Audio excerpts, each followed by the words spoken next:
Estamos aqui novamente depois de um mês, né? Eu acho que um mês sem gravar vídeo, burnout aqui total, galera. Mas estou aqui de volta e vamos falar sobre The Fable. The Fable, a fábula? O que você tá falando? Se você nunca ouviu falar desse anime que está disponível na Prime Video, isso aqui não é uma propaganda, porque eu ainda sou pobre. Inclusive, se inscreva no canal aqui, ó. Crescer o canal aqui pra começar a fazer umas propagandinhas, né? Quem sabe nós chegamos 100 mil, muito longe ainda. 1000 vezes cada inscrito que eu já tenho, não é tão longe assim. Saiba, um milagre pode acontecer. Viralização atrás de viralização. Eu consiga fazer uma propaganda da Prime Video. Que anime é esse da Prime Video chamado The Fable? É um anime de assassino. O cara, ele simplesmente é elite da elite do universo, do mundo dos assassinos. Tem as gangues aqui, tem os caras que matam ali, mas o cara, ele é nível elite. Ele é chamado de prodígio. Ele é o prodígio no mundo dos prodígios, entendeu? Ele é o prodígio da elite dos prodígios. Ele simplesmente tem uma facilidade de matar. Agora, a entrada desse anime, a história desse anime, é ele não matando. Como assim, Hugo? Ele tem uma missão de viver uma vida pacífica vivendo em uma cidade. Se eu não me engano, é em Seul. Não sei se é essa cidade, eu vou colocar aqui na tela. Ele está com uma falsa irmã dele, que era a companheira dele no serviço de assassino. Ela está convivendo com ele como uma falsa irmã,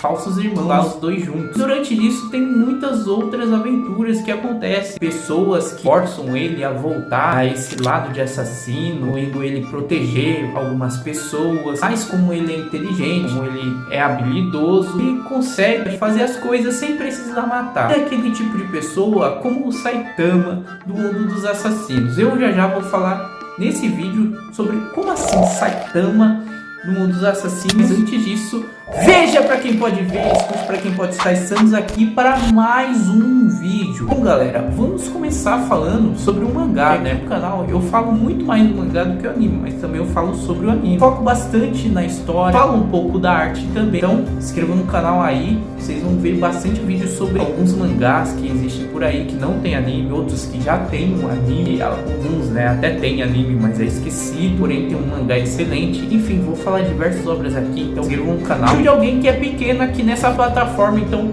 toma vergonha na cara e ajude o próximo, tá bom? Vamos focar aqui nas expressões realistas com traços asiáticos. É muito difícil você encontrar isso em um outro anime. Outro anime que tem essa mesma abordagem de assassino, já não sendo tão sério quanto The Fable, embora tenha alguns momentos cômicos, é Sakamoto Days, que você vê absurdos dos absurdos. Muita coisa fantasiosa acontecendo, porém, ficando mais no quesito de design do mangá e do anime, eles não têm aqueles traços assim como muitos outros animes puxado para os asiáticos. Eles são da Ásia, são japoneses. Esses animes, eles falam que são da Europa, tem aquele traço de olhos mais grande. Eles são do Japão, eles dizem que são do Japão. Então eles têm que ter um traço de japonês, olhos mais pequenos. Não sei o que é essa moda aí de fazer olhos grandes. É algo pelo menos realista, estilizado. Tem como juntar os dois, estilizado, que é o oposto do estilo de arte realista, e os traços asiáticos. Não estou dizendo que você vai fazer algo caricato, que a gente faz só um tracinho para representar o japonês. Tem forma de desenhar olhos pequenos sem precisar fazer aquela forma caricata e preconceituosa que a gente tem em vários lugares do mundo dos pessoal asiático, tem aquele skin. Eu acho que vocês entenderam. Em The Fable você não vê isso. Vocês sabem que pela cara deles que eles são asiáticos. Tem aqueles olhos asiáticos. Só de você olhar você reconhece que é um anime que retrata o mundo japonês, o mundo do Japão. Eles são do Japão. Eu vou pesquisar. Talvez seja um erro enorme isso aí. Eu acho que eles são do Japão, são da Ásia. Vamos focar também de novo no quesito da arte, só que fora da característica dele, do corpo, da pessoa, mas sim focando mais no cenário, nos objetos, a atmosfera toda, que é extremamente realista, como você tivesse feito o estilo de arte trace. Não sei se eles utilizam dessa técnica, mas é bem realista. Alguns pequenos detalhes você vai ver algo mais simplificado, mas tem uma arte incrível sobre cenários, principalmente em painéis, se você vê algo mais focado no cenário do que no personagem. O foco sim fica no personagem porque ele fica lá no meio. A ênfase maior, o trabalho maior é o cenário, principalmente se for uma arte de capa, as primeiras páginas, enfim. É uma arte incrível que eu aconselho que vocês vejam. Mas eu vou falar uma coisa pra vocês. Se vocês forem ver um mangá de The Fable, você praticamente não vai encontrar em lugar nenhum. A não ser que você vá no fundo do poço da internet, porque aí você vai ver alguns mangás The Fable, uns capítulos, aquela pirataria safada. Compre, que você vai ter também mais facilidade, vai estar ajudando o artista. Aqui é politicamente correto e também eu sou cristão, né? Não posso convencer os outros a mexer com pirataria. Muitos mangás são fáceis disponíveis, como antigamente tinha, né? O mangá livre. Hoje em dia, você fuçando, você encontra de outras formas, aplicativo. The Fable é muito difícil de encontrar mesmo. 90% da internet não tem. 99%. Compre, que eu acho que vai facilitar a sua procura. The Fable é um mangá incrível, tem uma arte incrível. Uma coisa que também vou falar de novo sobre a arte, né, é o contorno mais grosso para destacar elementos mais importantes de uma cena. É uma técnica que é básica, é como se fosse algo que todo mundo já tem que saber, todo artista tem que saber. Se você for desenhar o seu mangá, se você for dar uma ênfase principal em alguma coisa, aqueles traços são mais grossos. Só que por que eu tô falando isso, né? Se é algo que você tem que fazer em todos os mangás, é algo que também é presente em vários mangás, que não tem aquela poluição visual, porque é para isso e também para você diferenciar um objeto do outro, os traços mais grossos para destacar os elementos mais importantes, principalmente na silhueta. Por que eu tô falando isso de The Fable? Porque o estilo é bem diferente. Você vê que é algo mais manual. Nos outros você vê bem arredondadinho, bem certinho, só que em The Fable não. Mas mesmo assim fica bonito. E também a linha, ela não termina fininha igual outras artes que você vai ver, Free, Black Clover, outros mangás que mais realistas também. Mas você vai ver um fim, a grossura da borda para destacar os elementos mais importantes. Se eles tiverem um fim, às vezes se fecha, o fim continua grosso, como se fosse feito com uma caneta esferográfica grande. Essa é uma pequena diferenciaçãozinha que eu quis falar nesse vídeo. Não sei porquê, mas eu achei importante. Não me questione.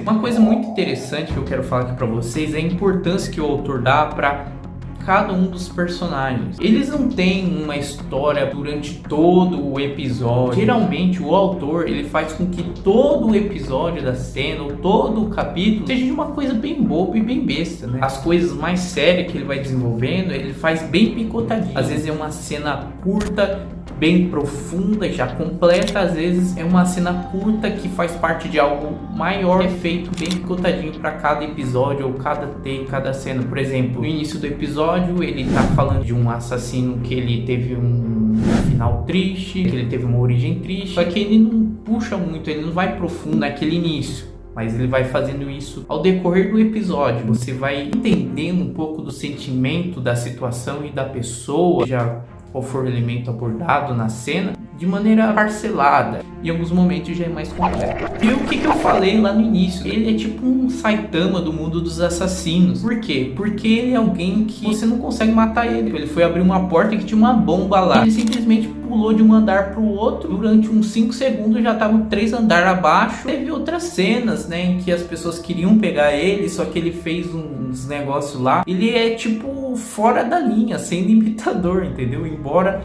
aborda temas realistas, muitas cenas não são muito realistas não, mas é bem pequenininho esse detalhe. Você ainda vê um realismo no que não é real, entendeu? Por exemplo, ele pulou 3 andares para baixo, mas ele fez com a força física dele, pulou para lá, voou ou pegou um impulso sobrenatural que não existe na vida real. Embora seja bem difícil isso acontecer na vida real, mas às vezes acontece, né? Mas fazer milagre atrás de milagre assim, que faz com que eu veja ele como um Saitama dos animes, fazer coisas fora da curva, entendeu?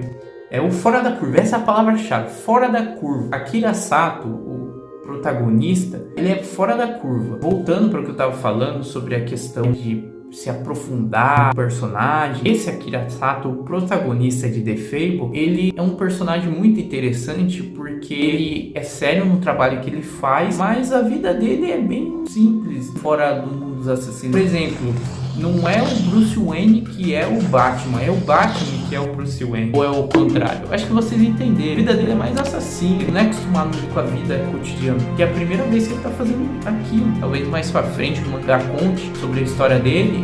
Bom, falando mais sobre a irmã também do Akira Sato, o protagonista desse anime, que eu decidi falar quase todo o vídeo.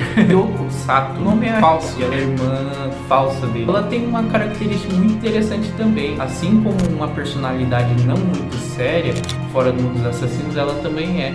Ela tem uns jogos muito estranhos de convidar a sair com caras novos só pra pagar uma bebida e se embriagar, e enfim. Tem uma cena muito interessante que um assassino entra na casa dela e o cara ele simplesmente ameaça ela. Tem uma cena épica, insana, né, dela levantando a mesa, a arma rodando pra ela e ela apontando pro cara, aquele combate que mostra que pra mim foi uma surpresa. Eu pensava que ela não tinha habilidades de assassinos, né, pra estar com aquela tranquilidade toda. Ela tinha uma estratégia diferente de ter um combate, né, porque não mostra isso desde o início do anime, mas mostra também um pouco da parte mais séria dela também. E falando mais da luta também, as lutas são como se você estivesse assistindo um filme real, né, de uma situação real. Por exemplo, John Wick, o cara pega a arma lá, né, como se você estivesse assistindo uma cena de algo real, não uma animação. Então isso é muito interessante que aborda no anime e também, incrivelmente, também no mangá, embora não seja animado. Inclusive, falando do Saitama, que eu falei durante o vídeo, um estilo de realismo muito parecido também com One Punch Man.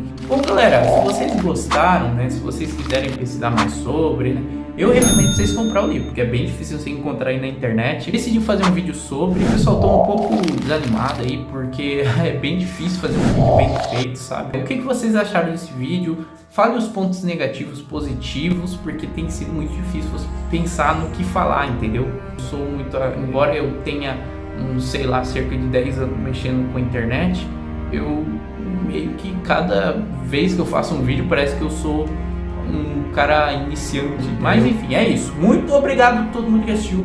Tchau, tchau.